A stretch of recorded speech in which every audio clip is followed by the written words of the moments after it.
I'm on my way to go and look at what could be a really good deal or a really big mistake. So I'm at Trade Bikes Direct, and if you want a project to work on in your free time, they have many here. Many projects. I'll put a link to their website in the description. So if you want to get yourself a project bike, they also do new sales retail bikes as well.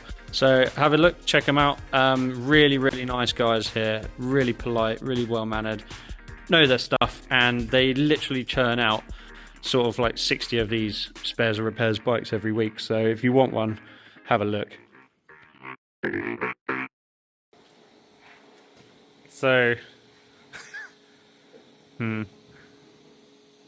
this is nice. This is much nicer. This is lovely, this cracker. Really nice. Could do something like this maybe. Or a XC600 on a, what's that, 92, that one? So it actually looks pretty tidy. This guy here had a tree growing through the tank. A cheeky little YBR 125. Now, this is the bike I learnt on. Oh yeah. It weighs nothing. Oh, I love this bike. It has become apparent that you guys don't get a video every week anymore, and that is simply because I do work full-time. YouTube isn't my job. And I'm very busy and I work away from home, so even in the evenings I don't get the chance to do anything on the bike. Now, I have a solution for this. Because I work away and where I work is near my family, I've got somewhere, well, a couple of places where I can keep another project. So when I'm at home in Cardiff, I can be working on the GPZ, and when I'm away, I can be working on another project. You wait. This is going to be a good one, I think. Oh no, fuel level low. So thank you very much to Danny at Trade Bikes Direct for sorting this one out for me. I hope you're going to watch these videos, and maybe it'd be cool for you to see something that you've sold and you've rescued from some barn or garden or graveyard, be brought back to life and put back on the road. So yeah, thanks again, mate. I won't let you down. In 1987, if you wanted the fastest production bike you could buy, you would either get a Suzuki GSX 1100R, GSX-R 1100, a Honda CBR 1000F, or you would get a Yamaha FZR 1000. Now, all three of these bikes are capable of 160 miles an hour. Some would argue, and rightly so, that the GSX-R 1100 would do 164 miles an hour. However, the FZR 1000 is actually quicker at certain speeds. Like, you know, if you're going a certain speed and you rip open the throttle, it'll actually be quicker than the Gixxer. Either way, no matter which one you bought, nothing would be keeping up with you and you would be king of the road. I know there's going to be some of you that disagree with these facts and figures, but if you want to have a look on Wikipedia at the fastest bikes, I'll put the link to that page in the description. That's the list I'm using, and that's the list I'm referring to refer to the bikes as the fastest production bikes at the time. So don't argue with me, argue with the people that edited the Wikipedia page. So that was 1987. It's now 2024, 37 years later, and I have bought one of those three bikes. Can you guess which one it is? This is a 1987 Survivor. It's a Yamaha FZR 1000 in yellow. Now, that's not the original paint. Originally, it was blue and white, which was the best colour scheme, so I don't know why it's been painted yellow, but it has been. Now, this has had a pretty tough life, and it's certainly had a really tough 8 years where it's been left outside with a cover on, which I've been told became part of the bike. It was so degraded, it had literally stuck itself to it. Now, the colour change was registered on the 1st of August 2006, And 7 months later, on the 6th of March, I think, it passed its MOT with flying colours, no advisories. Then it did 139 miles and that's it. So it's done 139 miles since passing its MOT 17 years ago. If the previous owner is watching this, if that's you, please get in touch with me. My email is in the description below. I really want to know like the history and the story behind this bike.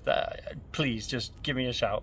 Or if you know the person that is responsible for this, then give them a nudge. I'm not really sure what you were expecting. I think most of you were expecting this. And here it is. Why? A little bit of rust. A little bit more. A little bit more. A little bit more. A bit more rust there. Calipers have seen better days. They've probably seen worse days. No, they haven't seen worse days. Okay, when was it last taxed?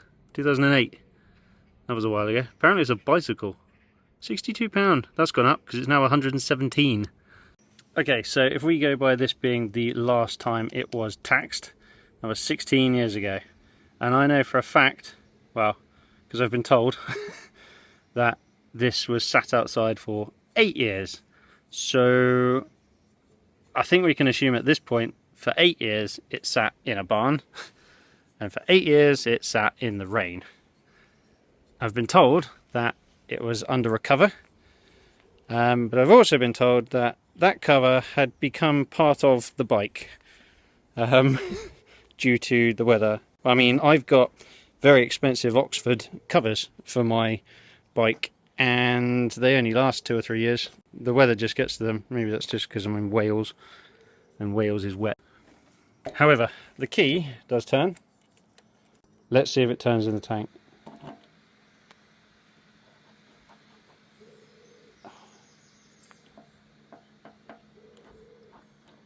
I mean, it kind of turns.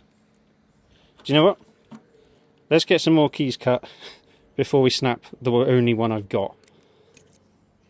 Okay, good point. Ignition barrel turns freely. Headlights aren't damaged. Foot peg spring still works incredibly. Clocks, cleanish. Throttle springs back into place. Cool keychain. That's it. That's all the good bits.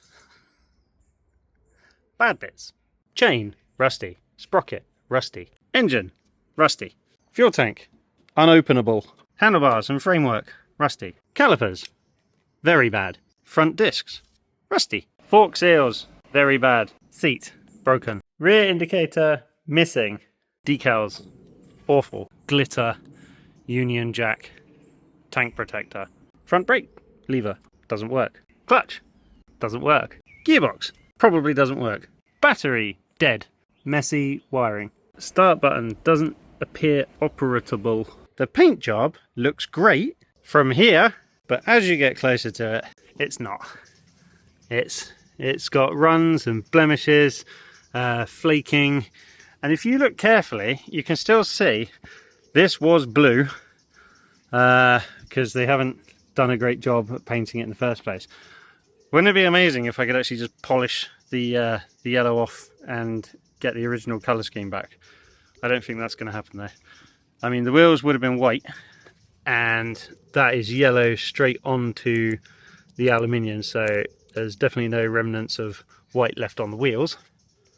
The shock absorbers have been painted white. The Delta Box chassis has been painted white. The rear swing arm has been painted white. And in all fairness, they don't look that bad, but I don't think I want the white. So there we have it. What do you think I should do with this? What I'm going to do is I'm going to get it back on the road and I am going to get it through an MOT. So I need to order brake caliper seal kits, probably brake caliper pistons. It needs master clutch sorting out, slave clutch sorting out, you know, the cylinder things. I'm going to leave the tyres. I reckon they'll be alright for an MOT. Oh, I need to get the engine running. That's the big thing. So I need to order a carb kit and a service kit. So oil, filter, air filter, oil filter, plugs, oil. Did I say that? Don't know. Anyway, so wish me luck. Here we go again. Don't worry, this won't take any attention away from the GPZ. That is still very much happening, but that's 200 miles away. So I can do this when I'm here and the GPZ when I'm there. I just managed to get like sticky. There's like some sort of glue or I don't know.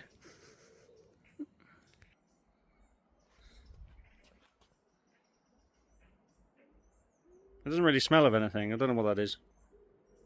Gunk. I know what you're thinking. This guy is a nutter. But what you don't know is how much I paid for that. Believe it or not, I only paid £530 for that bike. And that's £530 delivered. Yes, they dropped it to my door for £530. So this actually has a pretty cool chassis number. It's 001201 and they started at 000101, which means this is the 1100th FZR that they made. Well, in the UK. Sorry about the continuity. I've had a haircut and a shave. So a quick update on the GPZ. I've done all the brake calipers now. You'll be seeing footage of that coming out soon. I've reassembled what I did in the last video because I didn't paint a couple of things, so I wanted to get that done. And I've tightened everything up to spec, torque spec. So that's all good. In the next video, I'll be assembling and putting the rear wheel on. The wheels, I'm so happy with them. But you're gonna have to wait to see those. They look great. So I'm gonna finish up, excuse me, finish up the rear, get the wheel on, get the brake on, get the sprocket on, get the brake caliper on, you know, the brake disc, and get a tyre on, and then the rear of the bike will be done. Now I would like to get the front of the bike done in the same video, which is why it's taken a little while to get another video out. I mean, you have to understand that I work away Monday to Friday, and at the weekends it's quite nice to spend some time with Kate, and there's many other jobs that I need to be doing on the house. So bike time, I try and get a day in. I do try and get a day in, and Kate is amazing, bless her. She does let me have a day. She lets me have a bike day, but I'm actually at home all of next week, so hopefully I can get the front suspension all done as well. It depends if I need to get the shocks re-chromed. I'm hoping not. They're not too bad, but we'll see. I'll let you know. You'll see in the next video. By the end of the video, I will try and get this tank open so we can have a look inside it. I'm not expecting it to be anything other than very, very rusty. If this has been off before, there is a small chance that the previous person that took it off didn't put the security screw back in. So let's undo them all and have a look. Unfortunately, it's still very much screwed down because there'll be an extra screw that you can only get to once you open it up. Blast! So with all these screws out, I'm literally just going to fill it with penetrating fluid just to see if some of it can at least maybe get to the bit we need to unstick. While we're waiting for that, should we go get a starter pack and put some power onto it, see what happens, see what signs of life it still has left in it. Okie dokie, we are rigged up. Positive to positive, negative to negative, on, bang. Let's just put it on slow. Right, okay. Does anything work? Oh!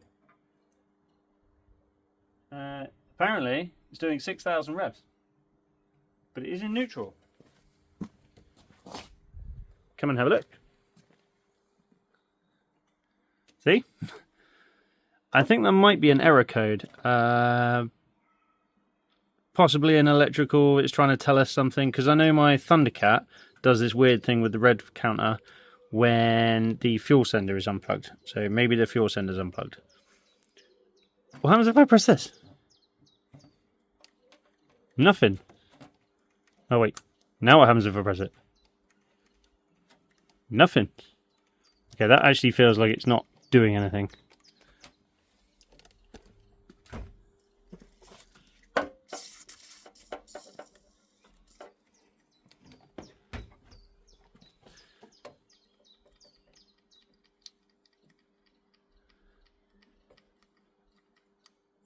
Maybe clutch switch. Nope. I was told it turned over. I'm not so sure now. Oh, that's making a relay click. Can you hear it? Oh my gosh, that did something. It's making a funny noise. Down here. Oh! Okay, maybe it needs more power. Let's crank it up a notch. Let's go fast. Okay. Let's go. Start. Oh my gosh. So it turns over. Pull the choke. There's no way it's going to start. Not with 16-year-old fuel in it.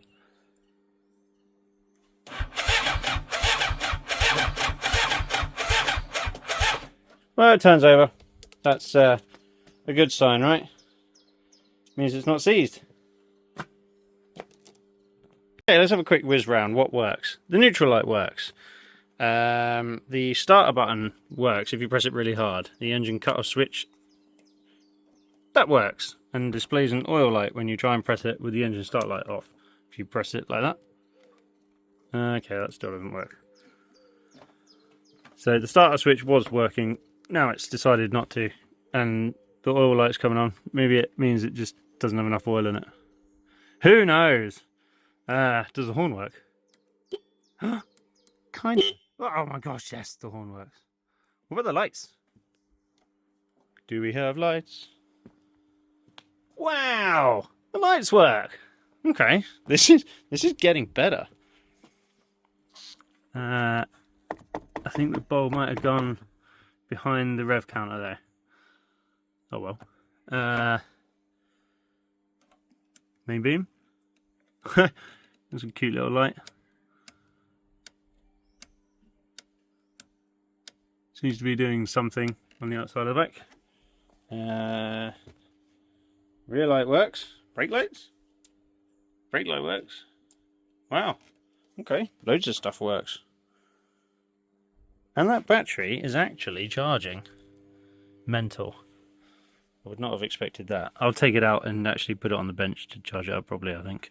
So I'm not expecting this battery to charge, however I'm going to give it a shot. Because it's an old style battery, you have to top it up with deionized water. So you undo the caps at the top.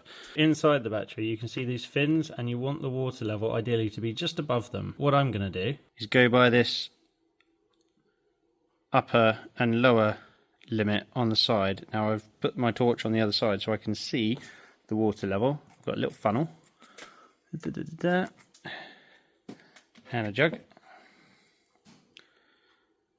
and pour it in the top, and watch the water level. There we go, right on the upper level. And I'll do that with all the other cells as well. And then I'll see if it will hold a charge. It probably won't, but we can try, can't we? Readdressing what I just said, well, what I said earlier about the rev counter reading 6,000 revs. On the Thundercat, that's because it doesn't know how much fuel's in because you've unplugged the fuel sender. However, this doesn't have a fuel sender. It has a reserve tap on it here. So you've got on, off, and reserve. Yeah, so I don't know. I'm going to have to look in the book and find out what that 6,000 RPM thing means. How come the starter button's not working anymore?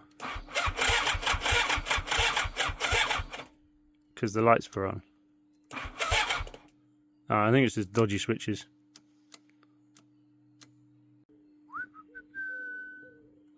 Yeah, I got no qualms with turning it over because it's not going to do any more damage than is already pre-existing on it. I mean, the carbs are going to have to be stripped anyway.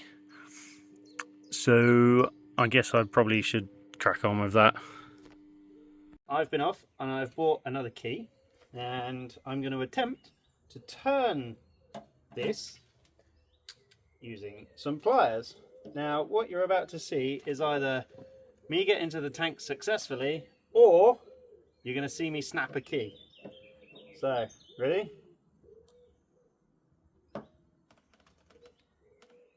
We're in! Oh my gosh!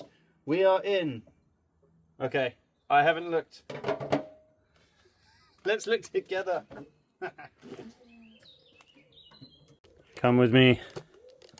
Let's have a look together. Oh, tell you what, I'll go get my torch. Okay, I've got my torch. Ready? Oh, it's bad. I mean, I was expecting it to be bad. Is this... How can I get it so you can see? Oh, there you go. Can you see that? Oh, wait a minute. Let's put this on zoom. There we go. Zoom, zoom, zoom. Gross. Wow. Okay. That's really bad. Okay, so we can't really use this fuel tank as it is at the minute, can we? No, we can't. Oh, it looks like a kind of a gravel beach in there. Check out the colour of the leftover fuel in there. It looks like mud.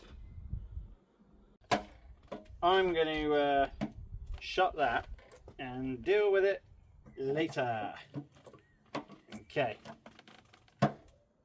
Problem for another day. Now, here's something interesting.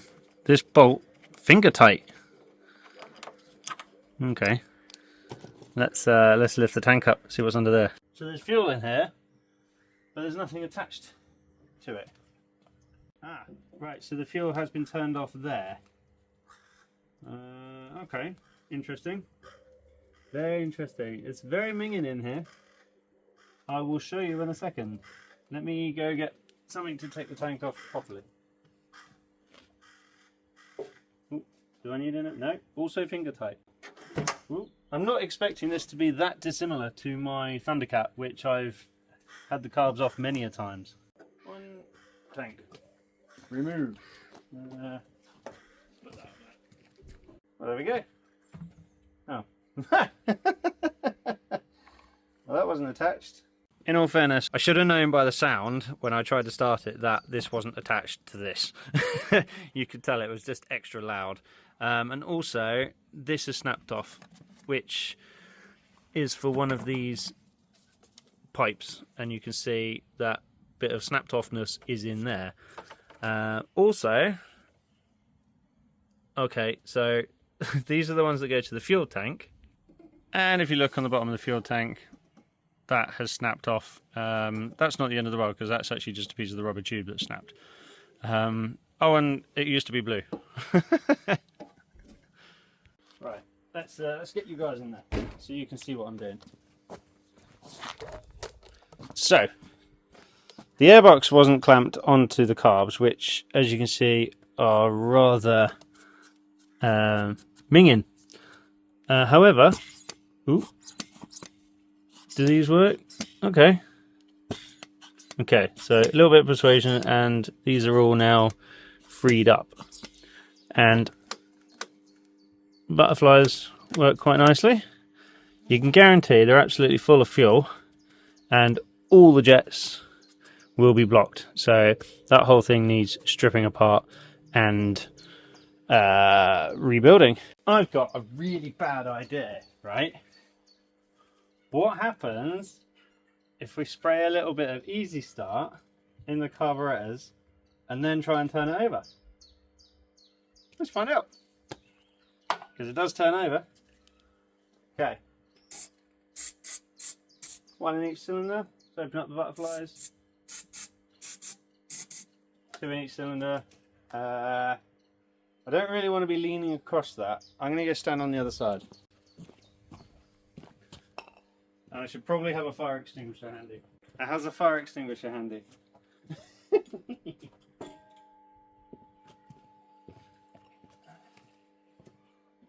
Oh, I don't know if that was enough. What do you think?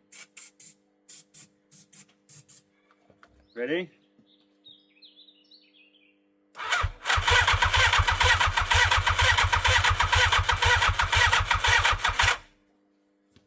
Probably no spark.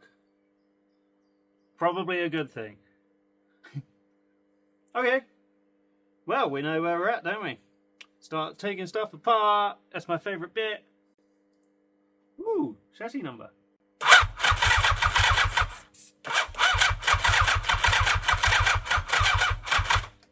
Nah.